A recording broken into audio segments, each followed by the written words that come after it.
Is the Jeep Gladiator a fatty vehicle, or can it hang?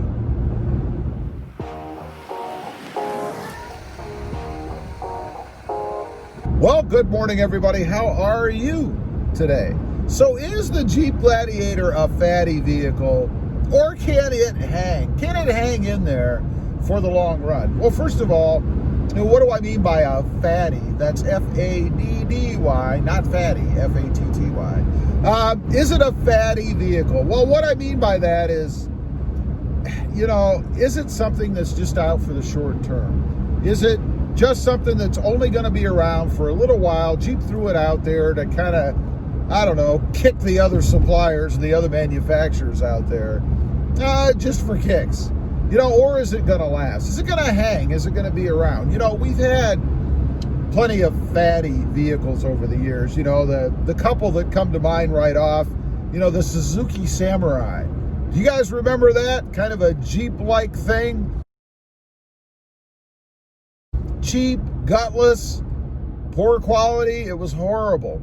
I never had one, but I actually did go look at one once, a new one. Went to the dealership, took one out for a ride, and I gotta say, that thing couldn't get out of its own way. It reminded me sort of like a Hugo. Do you remember the Hugo? The Hugo of the Jeep-like vehicles. It was horrible. Another that at least recently has become way more popular, I think, than it was when it was actually in production, is the Toyota FJ Cruiser. Toyota admittedly, and I believe they stated up front when they put that thing out, that it was a short-term vehicle. It was going to be out for 6-7 years, something like that, and then they were going to discontinue it. Well, that's exactly what they did.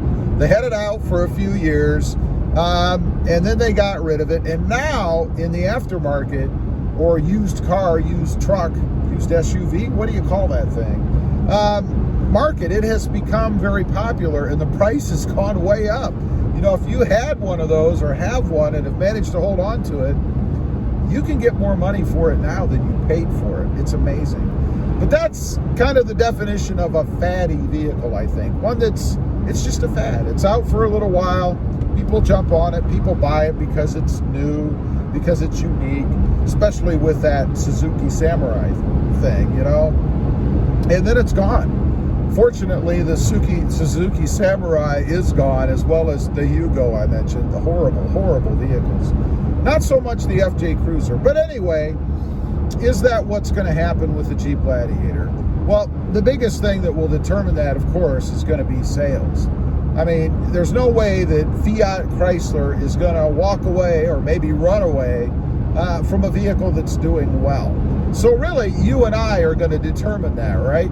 You and I are going to determine how long the Jeep Gladiator is around. And I have heard recently that sales for the Gladiator, they started out really well, and then they kind of level off and have kind of declined a little bit. And I think that's because, you have the group of people that want the latest and greatest thing, maybe fad. So we all run out there, right? We pick one up, and then demand kind of levels off a little bit, where we still have some of those folks left, and maybe some of the mid-sized truck people, the normal buyers who have come across it, like its design, and are interested in having one. And then after that, it's left really to just the market itself, right? The normal everyday buyer who is looking for a mid-sized truck, and maybe giving a look to the Gladiator as well as the several others out there, the Tacoma and the Ranger and the Colorado and the Frontier. I mean, there's a lot of competition out there right now. So you and I are going to determine that, I think, in the end, if we keep buying them. Now, what do I think? Is it a fatty vehicle? I mentioned on the channel before that when the Gladiator first came out, I wasn't a fan, right? I wasn't really interested in it. I thought it was kind of funky looking. Didn't really care for the lines of it too much. And to be honest, it just kind of looked to me like, indeed, it was just a Jeep Wrangler with a bed thrown on the back. What changed it for me was exposure, I suppose. My mother bought one. She liked them. She liked them from the get-go, right?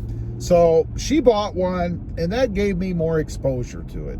It was close. I could see it every day. I rode in it. I got to drive it several times, and I was sold. I was hooked. Even seeing it in person gave me a better impression of it, I suppose, because it does look pretty good. I really do dig it.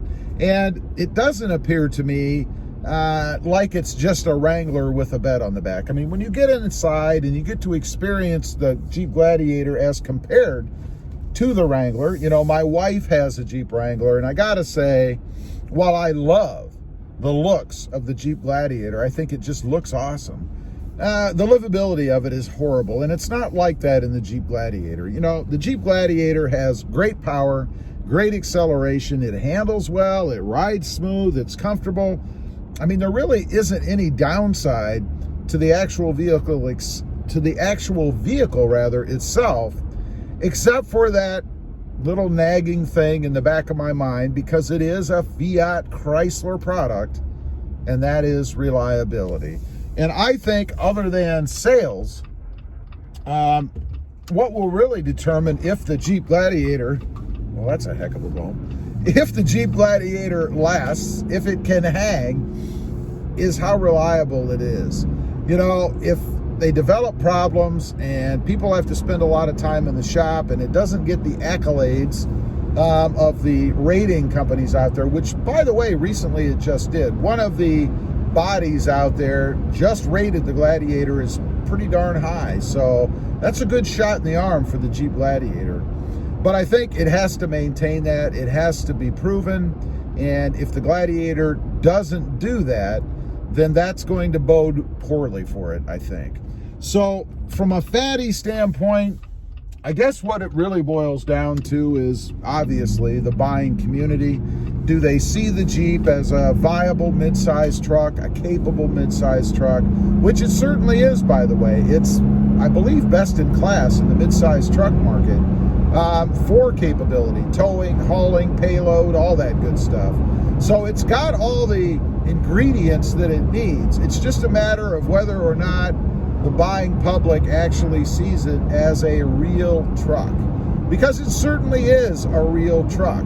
It doesn't look like all the other real trucks, but it is more than capable and certainly worthy, in my opinion. Do I think it's a Faddy truck? To be honest, I think I do. I hope I'm wrong. Again, I love it. I hope it doesn't go the way of the FJ Cruiser. I hope that it's around for the long term and Jeep or Fiat Chrysler continues to improve upon it, put bigger, more powerful motors in it, and really keep it going for the future. We'll see. Anyway, leave a comment. Let me know what you think. Is the Jeep Gladiator a Faddy truck, or can it hang? I'd be curious to know. Also, real quick, if you're interested, check out my other channel. It is Rob Motive, all about the well-positioned and deeply entrenched Toyota Tacoma. Don't forget to click that notification bell so that you don't miss out on any upcoming videos. And do me a favor, smash that subscribe button on the way out. Thanks for watching. Stay safe out there.